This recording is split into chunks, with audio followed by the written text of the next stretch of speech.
I'm Dustin, Prince of Aphotic Realm, and this is Bo, my indie author friend. Fabulous powers will be revealed to you the day we hold aloft our mics and say, I have the geekdom!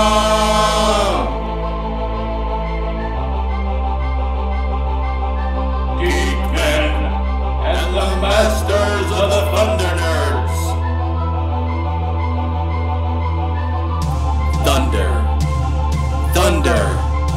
Thunder Nerds!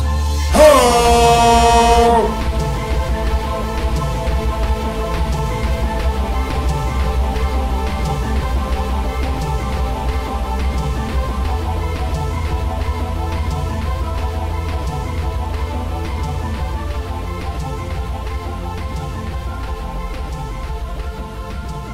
Welcome to another episode of Geek-Men and the Masters of the Thunder Nerds. I'm Dustin. And I am Bo. This is the podcast that talks about all the things you love. Without all the hate. Alright, and today we have Liam, and we are going to talk about Dragon Ball Z!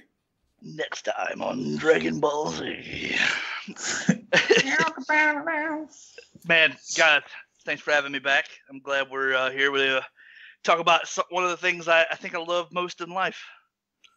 He really does. Yeah. He's now, related so many things to it. My first experience, I had Grandma record Dragon Ball Z, and she recorded 3 episodes, and in each episode, it was Goku powering up. He was saying, Kame, Kame, Kame, and then there would be a last time on, and it would recap the thing I just saw, and then it did that for 3 episodes. Come to find out, I guess that was just how that series went, and that's why they made Kai? Like, they ended up trimming a bunch of stuff down, I guess? I don't know. Yeah, they were... see, there's like a thing that they do, because in Japan, they're pushing out the manga, the comic book, at the same time. They're literally pushing out the animation, which is crazy. And sometimes the anime will get ahead of the book. So what they'll do is they'll add in a bunch of filler episodes. Like they'll have like little stupid stuff, where they'll have like little off adventures, or they'll add more dialogue or more. So after it was all said and done, and this was all in the 80s, when they did this.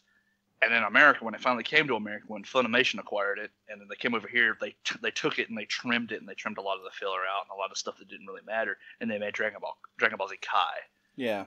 And that's that version, yeah. But no, I actually grew up on the first dub that had all the filler in it, and the episodes that you're like, why are they going to the fake Namek?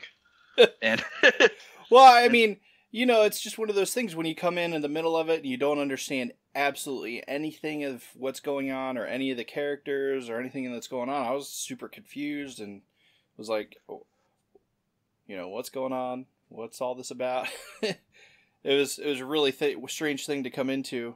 And so, but that's one of the things that, having talked about my experience, years later, I've come to find, like, everyone I talk to has been, like, super cool about it. Been like, oh, yeah, you must have been watching this, and they totally explained everything about it and was, gave me some background, and that's when I actually got excited about it.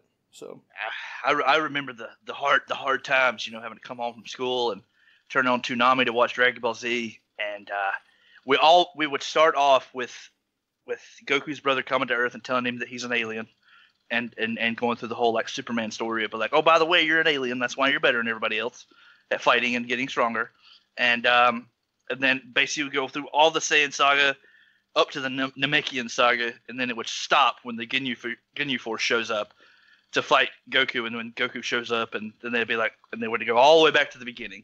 Yeah. every time. Because they didn't have something worked out with a contract or something, I think, is what I heard. They were still trying to acquire the rights to get all the episodes over here to Funimation, and then actually go through and dub them. And that's another reason why we had we had a whole different dub. They called it the Ocean dub, and they was like, and then you notice like this one episode kicks in and the voices are completely different, and it was like kind of jarring at first, but then everybody should slowly learn to deal with it. And now, like, Christopher Sabat is, everybody knows him as Vegeta, Yeah. Yeah, because that was like the one big thing that Vegeta's voice was different. The dub for Vegeta was different, right? The one thing that they couldn't get back, like for the most part, everyone came back except for Vegeta, I think. Well, they changed everybody. Everybody. They changed the music too, didn't they? Oh yeah, because they took on a new Bruce Falconer did the score for the show, and he basically pumped it to 11 on like every episode. Mm. He really gave you the feels every time somebody powered up. You're like, oh my god, I feel it, I feel it, I feel it. Is that the one that sounds like it sounds like really awesome, like metal? Yes. Yeah. Okay. If you hear something and it sounds awesome and it's on Dragon Ball, you're like, oh my god. And then when they did Kai, they kind of went back to the old original Japanese score, which I mean I don't have a problem with it, but once you hear Falconer, you're like, oh my god, this is so cool. especially as a kid going to school, you're like, plus didn't the show? It was one of I've heard this a couple times from a few different people, and I've seen it online about how they grew up watching it on a military base. Like it was one of those, that military broadcast. Oh yeah. Like it was one of it was one of those shows that played all the time for kids. And I always wondered if that had something to do with it too, like I don't know. People like around the world. Because I know Sylvia Brown was like she's a writer in our writing circle, and they, she used to watch it. Like in Australia, or no, Spain. That's what it was. Yeah, in Spain, I think she's in Australia now. She moved. Yeah. There. I just remember seeing the movies first. Like they had these 3 individual movies that they had the entire story like comprised in one film, and there was 3 of them that came out in America, and they had like the Ocean Dub did them before Funimation really acquired them. One of them was the Island of Dr. Monroe, The Tree of Might, and I think it was the Dead Zone with Scarlett Jr. And they were just, oh my god, watching those as a kid and seeing Goku like burst out of a huge block of ice like Captain America, but doing the full Kaioken and the red flames going everywhere and screaming, and I was like, I'm interested. Very calmly. You see you as a child in front of the television, you're just nodding like, it's pretty good. Yeah, I'm interested. I like where they're going with this. Because these other aliens are beating up on his children, and then there's this little wait a minute. they're over there beating ice. Well, that's what's happening. They're over there beating up on his son real bad, and Goku's all being covered in ice, and next thing you know, he's like, you think they got him, he's like, oh no, Goku, and then the Kaioken just erupts out of it. I'm just over there, my child brain is just, oh my god. He doesn't even have to hold aloft a sword and scream for Grayskull powers. He just charges them up whenever he wants. I like it. So do you still feel that now, like when you watch like the new stuff, like obviously the Broly movie, like what was your reaction to that announcement? Well, see, that one holds a very special place in a lot of people's hearts, including myself, because this one marks something. It's like a historic event for us, or at least for me, because a Broly movie was already happened a long time ago, but it's not canon, right? We all hate that word, but yeah, it wasn't canon. He wasn't a part of the original story, and he was an offshoot character. And we always have him in video games. They always push him because the fans love him so much, and everybody pushes him. But we're like, man, wouldn't it be so awesome to have Broly in the main storyline? But then as a kid watching the show, you're like, well, Broly couldn't exist because he would just annihilate everybody. Like the biggest villains in the show would show up, and Broly would be like, whatever. Who's the most powerful in the series right now? Is that cat dude, Beerus, or is it Goku? Technically, right now, I'm probably blaspheming right now, but Goku and Vegeta have kind of almost surpassed even Beerus, which is the cat guy, because he's a god of destruction. they even have they've gone so far in the show that they've covered other universes, and basically they've breached what we would perceive as heaven, and now they're dealing with the gods in the show. For every god, there's like they call them kai. It's like a shinkai, and those are like each planet's or universe's god. And then when you have one of those, you have a god of destruction. So when things get out of balance, the god of destruction comes in, and basically the reason the dinosaurs are extinct on Earth is because of the god of destruction. Yeah. Who's he was? It wasn't. Oh, I was just gonna say, who's the other guy that's always undefeatable? Is that Frieza or is that the Cell? No, it's probably Cell, isn't it? No, Cell's been out for a good while. Frieza, I think. Yeah, they keep bringing Frieza back into the fray because he's such an iconic villain. He's the polar opposite of Goku. He's the final form guy, right? Yeah, he always has another form. Yeah, always. He's like every girlfriend you've ever known. You know. This isn't even my final form. Dun, dun, dun. So, what do you think? What's your predictions about the new movie? How do you think they're going to? Since he's not canon, how do you think they're going to make him canon? Well, see, it's taking place because the last one, the last movies that came out, they always took place during certain events, like big events in the show, and they were like offshoots. So they kind of make it to where it could happen, but it couldn't. If that makes sense, it's like technically the last Broly movie happened before the Cell Saga, and we all know that it was like during that 10 days everybody was just chilling. They weren't in training. They weren't off on another planet fighting a legendary Super Saiyan. But in this one, they haven't really said anything, but it does take place during Dragon Ball Super. And what makes that really awesome is at the current time period in Dragon Ball Super right now, everybody's back to life. This is after the Universal Survival arc. Everybody's having this nice lull of peace and harmony. And during that time, because they needed an extra teammate, because they needed 10 teammates to compete in the tournament, they had to get Frieza and bring him up from hell and put him on the team. so he was dead, and from hell on the team, and then after super pull off the bench. Yeah, like the super pull, and then we're calling you up from the minors. And they made a deal with him. They're like, "Listen, if you do your best and you help us win, we will resurrect you with the Dragon Balls." So Frieza's like, "Fine, I'll cooperate." And sure enough, spoiler alert to anybody who hasn't caught up with the show, Universe 7 wins, our universe, and they bring Frieza back, and he's basically says, "Well, I'm not going to stop doing evil, so screw you guys," and then he takes off. And now he's alive, and he takes control of his army and everything. So that's where we are currently in the canon, in the story. So my theory is, to go back to what's going to happen, is I think, because during the tournament, Frieza learned that the Saiyans are able to reach limits that no one else can in fighting. And I think something snapped in Frieza and made him realize that the only thing to beat a Saiyan is probably another Saiyan.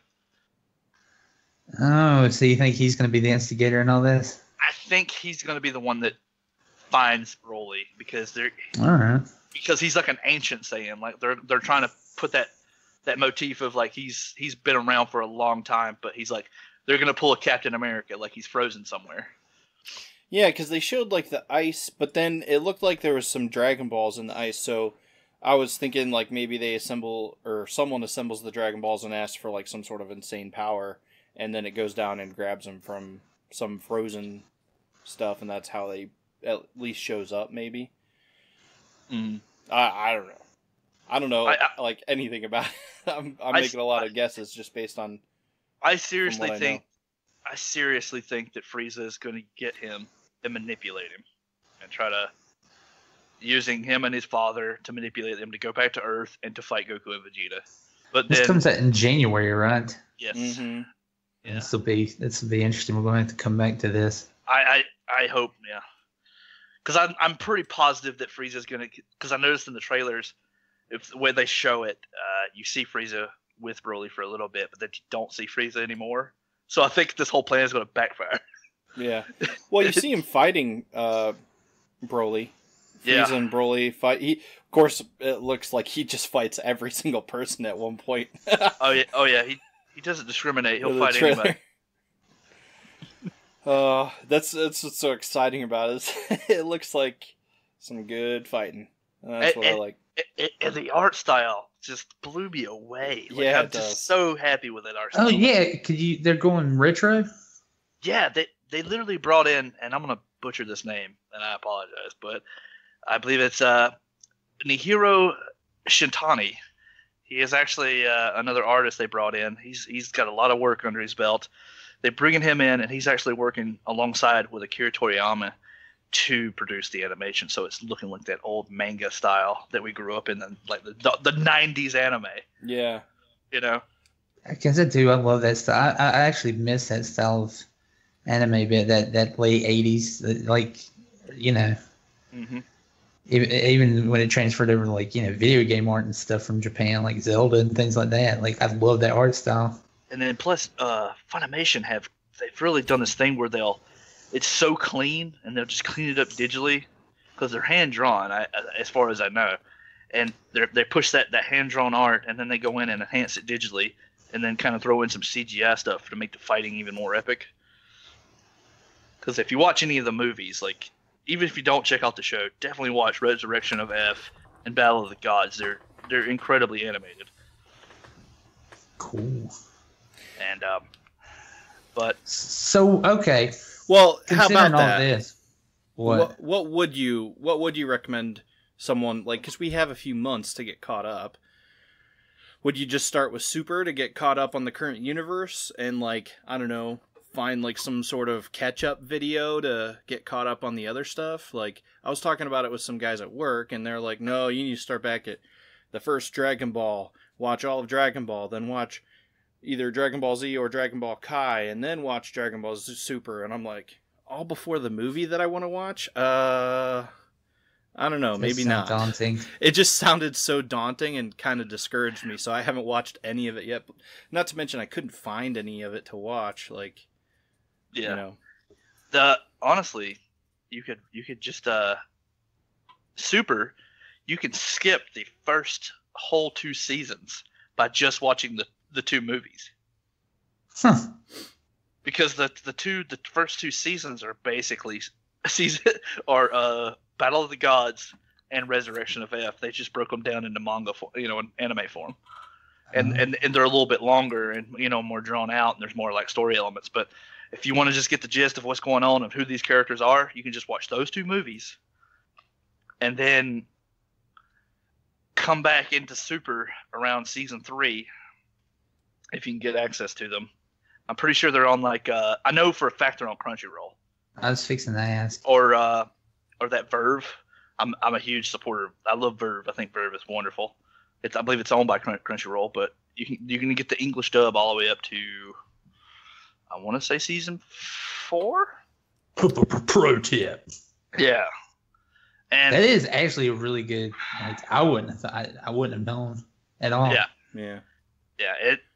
But after season 4, and it goes into a survival arc, which is a really long arc, but boy, is it amazing. And I think once you start it, you'd be fine, because it if you love anime, it'll take you and make you watch it, if that makes sense. Because it just pulls you in, because it's so interesting, and how the characters interact with each other. And there's so many.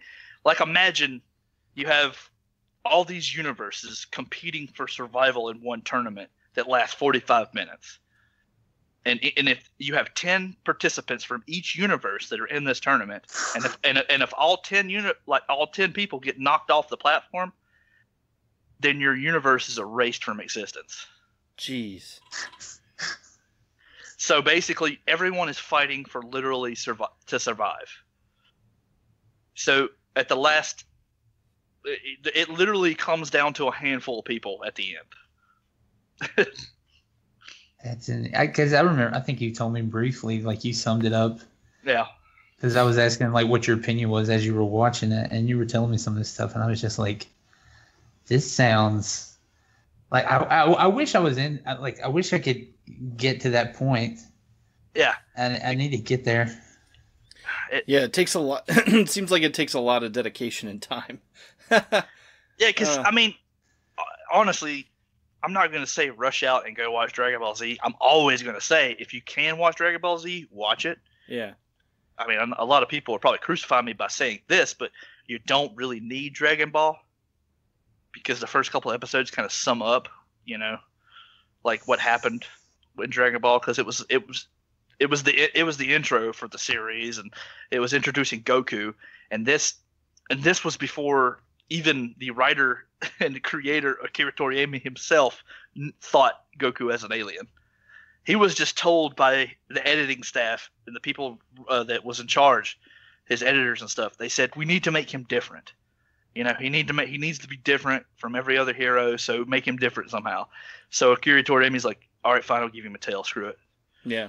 And then he's like, well, look, he's different. And it's kind of not like a mock, but an homage to Journey to the West with the Monkey King. And that's Dragon Ball. That's all it is. Yeah, you can definitely pick up on that with like the cloud riding, the staff and all that. And then you get into the first arc in Dragon Ball Z where it picks up when his brother shows up. It goes from Journey to the West to Superman. Yeah. Like, oh, he's an alien that was sent here. Right. But the only difference is he was sent here to destroy everything, because this is a really funny part. Frieza, why he's so evil is because he's basically like one of those awful shows that you see on like HDTV, the house flippers. That's what he does for planets. He sends people down to planets, and he kills everything, and then he's like, "Oh, flip it," and then sell it, and then he sells it on. He's like a planet broker, but oh man, it's so terrible. That's who Frieza is, and that's what he does, and he uses his power all over the galaxy. And he's like, "Oh, Earth looks habitable. We'll send a baby Saiyan there, and then that one little baby will eradicate Earth in a couple of months, and then we'll go and pick it up and sell it." And they're the galaxy house flippers. Man. What a way to sum it up. That makes me want to get into it even more. Has Team 4-Star touched on that? No, not really, as far as I know, but that's a good bit. But that's basically what happens. And imagine, when you show up to claim your planet, because you're like, man, I haven't heard from this planet in a long time. Let's go see if it's ready to be sold. And then you show up, and it's like, wow, this place is flourishing. Everybody's happy, and it turns out the one that you sent here is not doing his job. He's now the strongest person on the planet. Just going around eating, having a good time. Just hanging out. Like, I'm on to you guys. Well, speaking of Team 4-Star and just in general, that fan base of how, I mean, they started out as fans, and they're pretty much like part of the DBZ lexicon now. Yeah. Like, what is it about the DBZ or just Dragon Ball? What is it about that fan base, the way they interact with each other? Like, what is going on there? Because, when I see like two fans greet or they start talking, it's not like Star Wars or, Batman comics or anything like that. It's like instantaneous family. Yeah, this is the fandom question. Oh man. Yeah, so what is it? So I have no problem coming out and saying that I truly believe that the Dragon Ball fandom is the best fandom of all fandoms. And I can say that confidently because I've never had a negative experience about Dragon Ball with anybody. In fact, we're all just loving people, and even when you see somebody and they have like a backpack and they have a little keychain with Goku or a Dragon Ball on it, and you instantly know that person is into Dragon Ball, you go up there and talk to them, I would almost 100% guarantee that you're going to be friends. Because once you find out somebody is a Dragon Ball Z fan, we instantly become like friends and family. We're like, oh my god, we love this thing together, and it's and everybody's got a unique story about how they fell in love with it or how it changed their lives. I know that sounds corny, but it does. It really, like, I mean, Dragon Ball, not to get like too personal or whatever, but God, it really got me through a lot of dark times in life. because that show was so insanely positive and instilled like some good like morals and decency about, you know, being a hero and you know and doing the right thing when everybody else isn't. And I don't know, that just kind of like, I think it spoke to me and it spoke to a lot of people, you know. And even when editors come in and they're trying to make money, and every couple of months they throw in a new transformation because they know that it's like, that's a new hair color, so that means we got to make new figures. The fans are like, that's fine still. We're cool with it because we love it so much. And, you know, because, I mean, let's be honest. A lot of people that aren't Dragon Ball Z fans don't know this, but the Super Saiyan iconic look in Dragon Ball was made because of laziness, if that makes sense. Because the inkers that made the manga got so tired, like Akira Toriyama, he was like, man, I gotta ink all this hair black all the time. He says, I gotta figure out how to speed this process up. What if I create a transformation and turn his hair like yellow so I don't have to ink it? So now it just like, he just leaves it white in the comics, and it saved him on time, and he retroactively invented one of the coolest transformations, you know, that's iconic with the series. If you know, I know if there's anything about Dragon Ball that reaches everybody, it's going Super Saiyan. Yeah. Like everybody knows that. And it was born of, I don't want to do it. So, you know, like, and that's why I love Akira Toriyama, because this guy, he's proved time and time again that he's like really lazy and he'll do some stuff that's like really, really crazy, but then it works out. He's the most serendipitous guy ever. He'll just be like, nah, we don't need this, take it out. And everybody's like, oh my God, it's fantastic. Well, it's that, what is that phrase? Invention is born from necessity. Like, yeah, that is Dragon Ball. Tired of doing this. Yeah. And well, yeah, there's. Speaking of Super Saiyan and fandoms, I suppose I had a Dragon Ball Z fan at work, found out that we were going to be recording a Dragon Ball episode, and he was just like, okay, ask your friend this.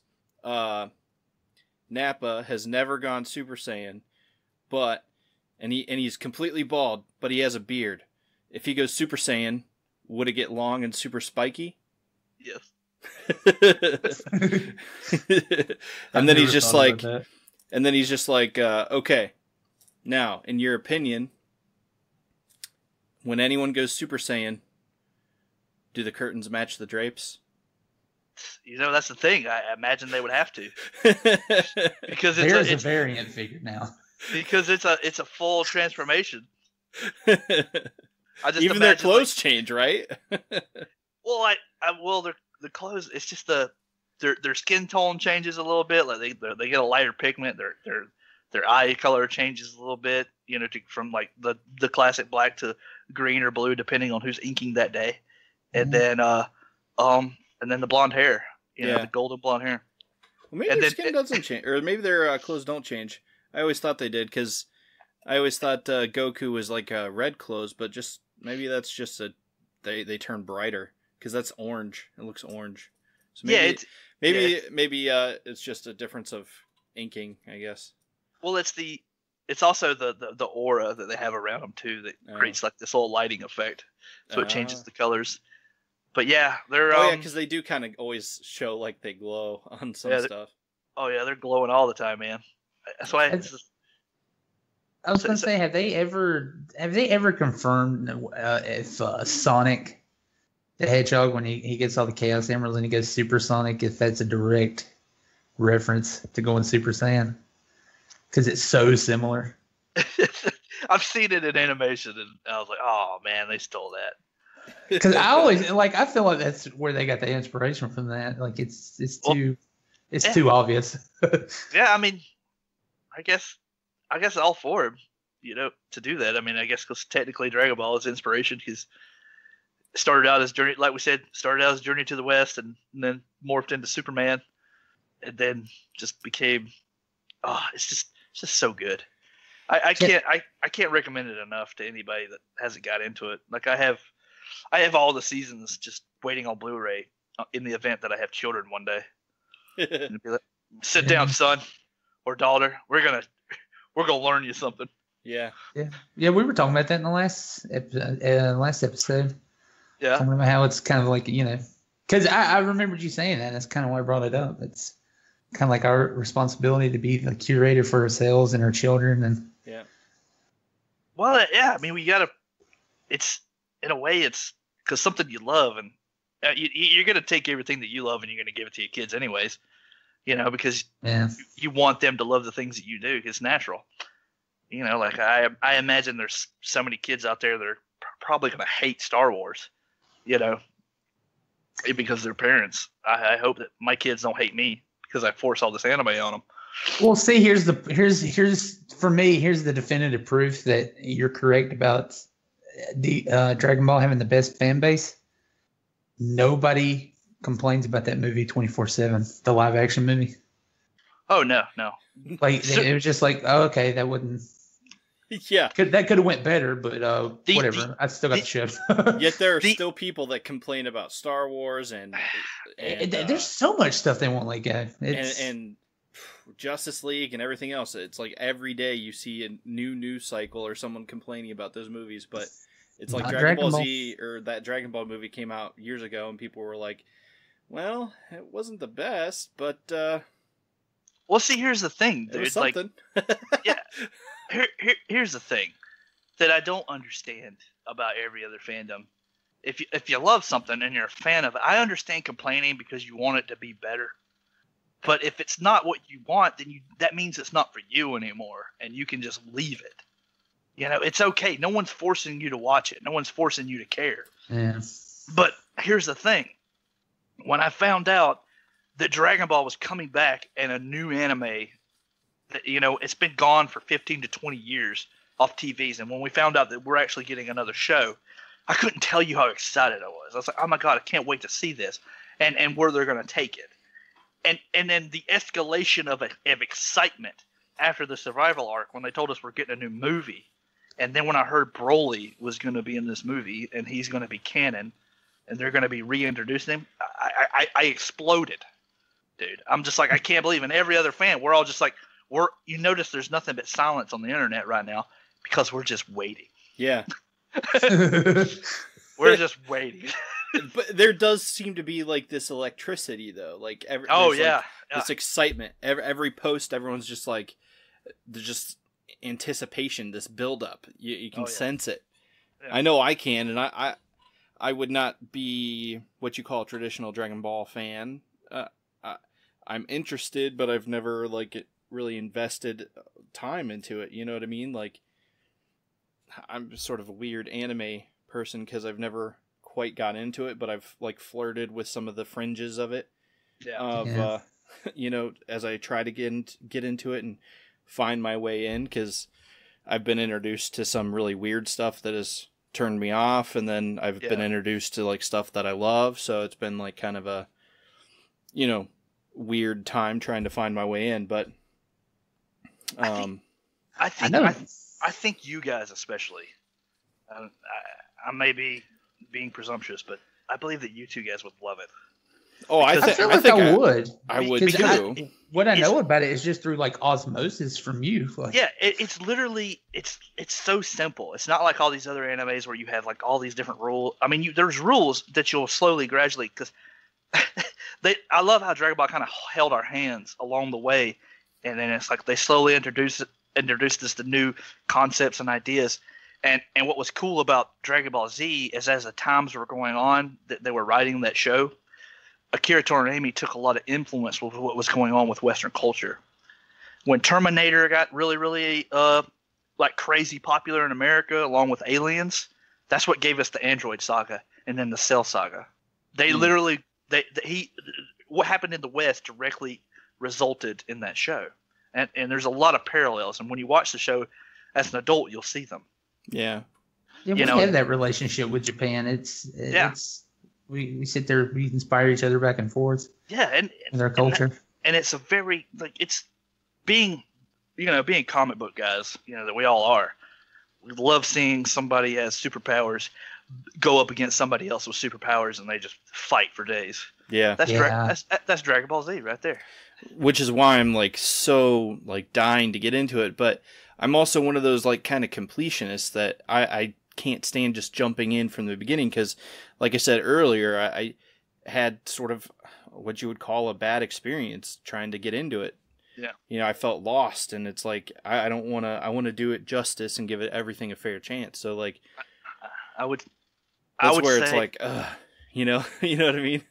Yeah, I would say watch the 2 Dragon Ball Super movies that have recently came out, Battle of Gods, then watch Resurrection of F, because they will tell you the stories of what's happened and what's going on to get to those movie points. And if you walk away from those movies being like, oh my God, I really want to know, then you can always go back because it's always going to be there, you know? Yeah. Another thing, that's where I think this fandom is superior to all other fandoms. No one's going to be like, you know, Star Wars is like, how dare you watch episode this before that? Right. You know, you need to, like, you can go back and watch it. It's not going to change anything. Because I can assure you it's going to be there. Right. Yeah. Someone will have it, or it'll be out there somewhere. Yeah.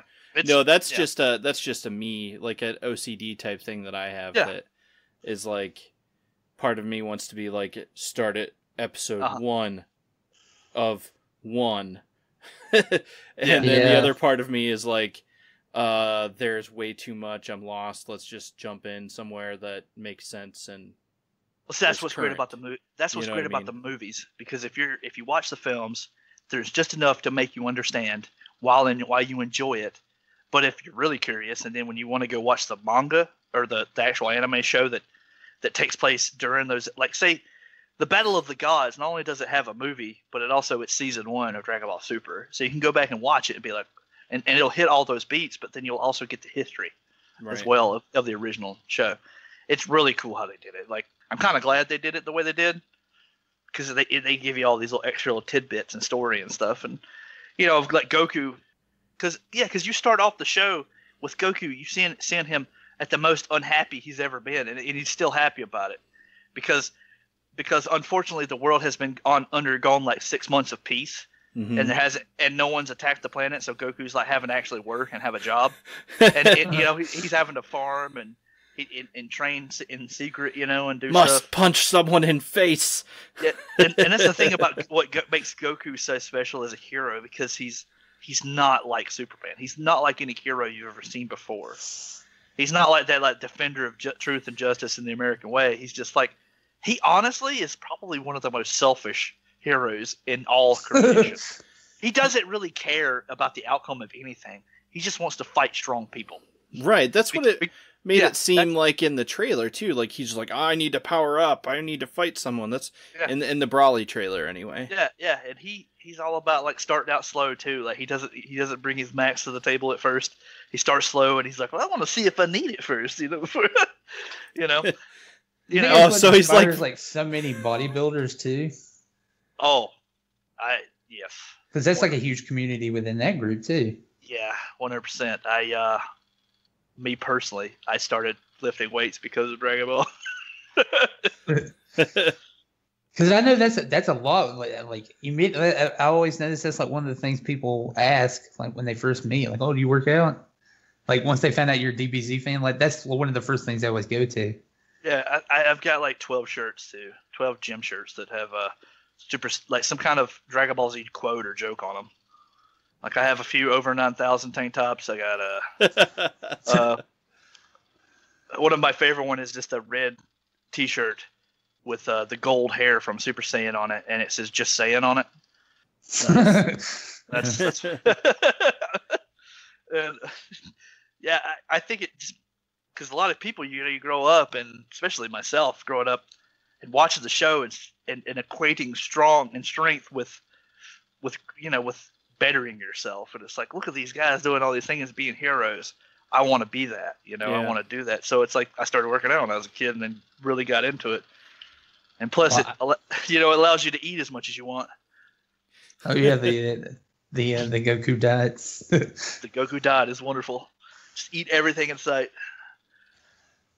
Well, man, it's hard. You can't argue with it. I don't think you can argue with anything you said. Anything that any fan base that will sit there and inspire you to be better in any shape. No, not at all.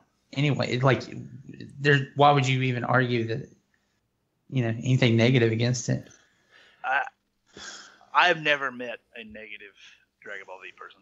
I've never heard of one, to be honest. Even when that weird stuff that was going on during Super, there was like some weird stuff going on. And in my mind, my first thought was, man, people are going to be complaining about this.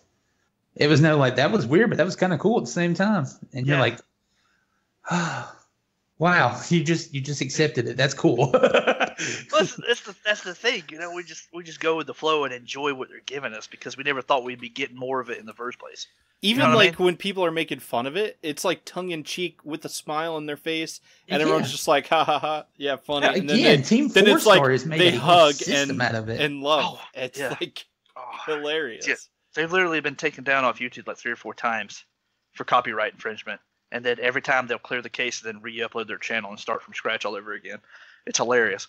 Well, not hilarious for them, but it's just that just shows dedication because they're like, look, we care about this, and it's not what is it? Is it who owns them now? Bandai, or just Toei in general? Well, it's Toei Animation that owns it, and then it breaks down into like Funimation and Fuji TV. But they're not the ones even putting the copyright strikes on the videos. Like they fully support guys. I believe it's Funimation that hits them up a good time. And Toei every once in a while because YouTube doesn't have actual people doing anything; it's all computers. Right. Yeah. Be like, this looks similar, ban them. But that shows dedication there too. Like it's not like we give up. It's just like just give us a week, we'll have everything back up. Oh yeah, they'll upload hundreds of videos. Yeah, luckily they have a second channel where they do all their gaming news on it, and then they'll pop on and be like, "Oh, by the way, our other channel got canceled again." So, it's the annual YouTube takedown. So everybody just bear with us. But I want to touch again how positive. Like I can't stress how positive this fandom is. It's probably the most, like I said, I can stand by it. It's the most positive because every time we're given something new, we're grateful for it because we didn't think we were going to get it in the first place. And I think that's the problem with other fandoms like Star Wars because now because Star Wars is something that's too big to fail and it'll be there always. So people have become entitled. So they're like, oh, hey, there's a new episode coming out, so it better be good. Why can't you just be grateful that you're still getting it? Right. Or just if you don't like it, just sit this one out. Yeah. Well, I mean, people haven't let go of all the people that say that kind of stuff are people that haven't let go of something. Most everyone that has the biggest criticisms are people that are like Empire Strikes Back is the best one. Everyone else, every other movie is terrible, and it's like what? Like, I don't know. I kind of think there's other ones that are good too. Empire wouldn't be my first choice for the best of the franchise, but I like them all. You know what I mean? I'm not going to argue with you. It's like I'm not going to argue that Empire isn't an awesome movie, but I'm sorry, but actually, well, I would argue that Dragon Ball, it's all Empire. It's all whatever it is you want it to be. Yeah, because to me it's like ice cream. I'm not gonna say no to it. So, man, if you're gonna give me more ice cream, it's like really all right. So awesome. Yeah, awesome. Keep it coming. Jeez, Liam, thanks good. Thanks for joining us again. Because I feel like the Rocky episode is like one of the fan favorites. I know I love that episode. I know. I hope that anybody that listens to this, and if they're a closet Dragon Ball Z fan and they're afraid to show it, don't be. Go pull out your little Goku keychain and you put it on your keys or your purse or your backpack or whatever. Just put it out there and throw it out there, and I guarantee you'll make some friends. Guarantee it. Or if you have been hesitant to jump in with me. I will follow Liam's advice and go hunt down those movies and start with that. Oh, man. And I patiently await to talk to you about them. Awesome. I can't wait. If there's one thing that I enjoy more than talking about Dragon Ball is talking about Dragon Ball with somebody else. Yeah, that's always fun to talk about it, especially with, when someone else is excited about it too, like about something new. That's why anytime some new news comes out, it's always fun to feed off new energy or something. Oh man, it's the best. I can't. I don't know. I just can't. I know you. Even before when we told you we were going to be on the show, we are going to do a DBZ episode. You were just like, just squeals. It's like, yeah, I'll do it. Vegeta, what's the scouter say about his excitement level? It's over 9,000. Jeez. Well, you can. What is it, Gilly_suit? Yeah. That's you on Twitter.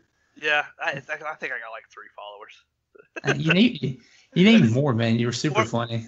We're over there just like I'm all about just sending memes to my friends and laughing with each other. To me, that's what social media is all about, just sending jokes to each other.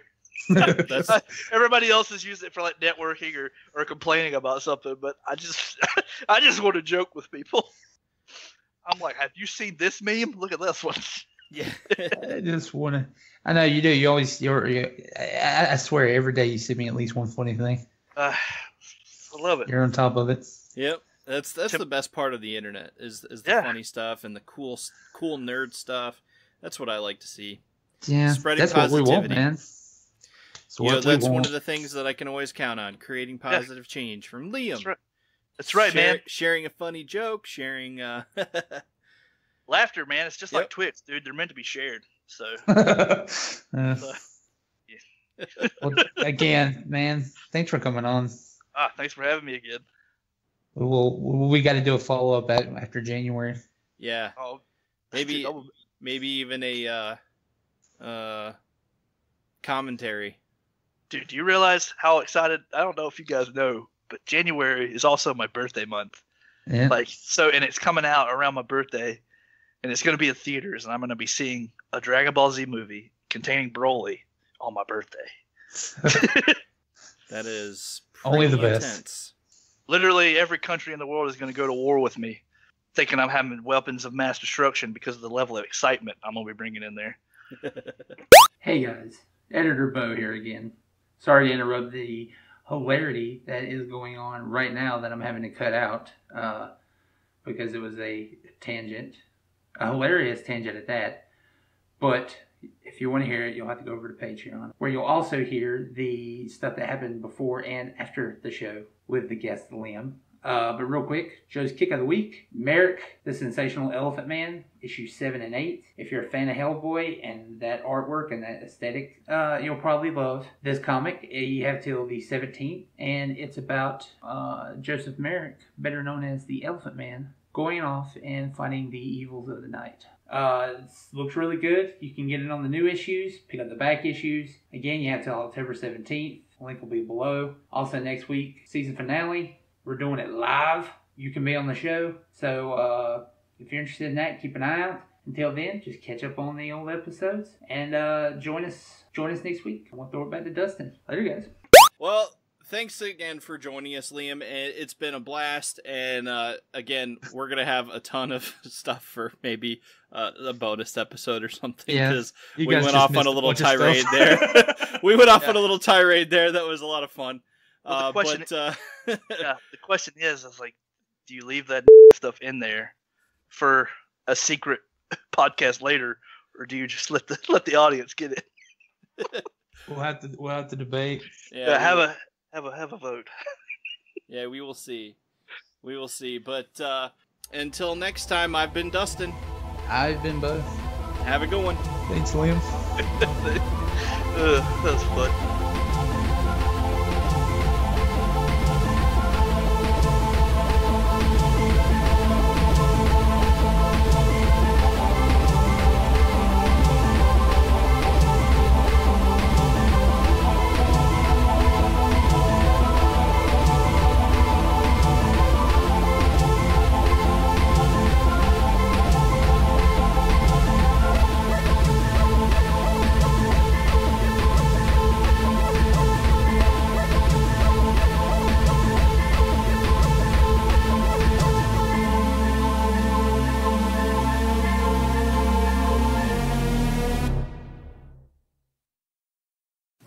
Bye.